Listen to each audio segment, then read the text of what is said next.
I try and get the lifetime achievement thing out of the way and not think about that. I think they call it career is in there, so I'd like to think it's sort of during career. It's a during career award.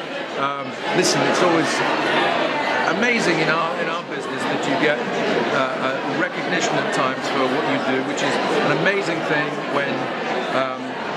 So many times it is not necessarily you're not to be successful with a part of a film or raising money for a project. So every bit of recognition helps the possibility of that happening elsewhere. So for that I'm always profoundly grateful.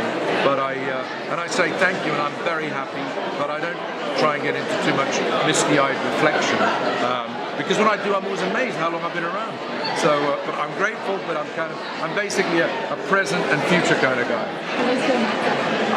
I think specifically and generally, you are aware of criticism. So we're doing a theatre season at the moment where there are 700 critics in there every night, the audience, and you see people in the street, and you have quite a sort of immediate reaction with what people feel about the shows, and it can often be very illuminating, sometimes insightful.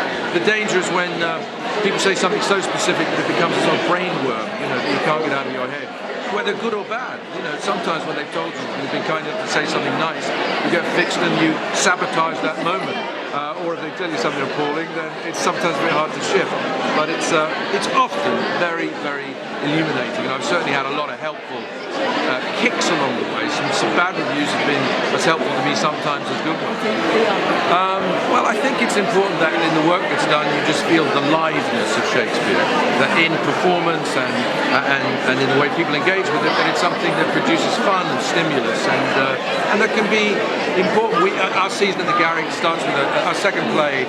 Our next play is Red Velvet, starring Adrian Lester, and that's about a great black actor, Ira Aldrich, who's the first black actor in England to play Othello, and the play has some of Othello and some of King Lear, but it also talks about racial diversity as well, and so I think the connection with Shakespeare and that kind of topic becomes very pertinent and very alive and engaging. I think if this celebration can include that as well, that's going to be extremely helpful. She just finished playing Paulina in The Winter's Tale at the Garrick Theatre last night, so she should really be putting her feet up, but it's typical of her that she should come and sort of support in this way. Deep-seated mutual respect, or at least respect coming my way to her. She may have no respect for me at all, but she does a fantastic impersonation of it. My memories are of his generosity, particularly to younger actors. I met him as a young student actor at the Royal Academy of Dramatic Art when I was 19, and he was so supportive of the play that we were in. So he sort of showed us how a professional actor behaved, and the thing that he did in relation to that institution was, across the following 35 years that I knew him, was keep giving back, quietly, modestly, but passionately. He loved it, and he loved supporting people who were part of something that he knew had given him a great deal.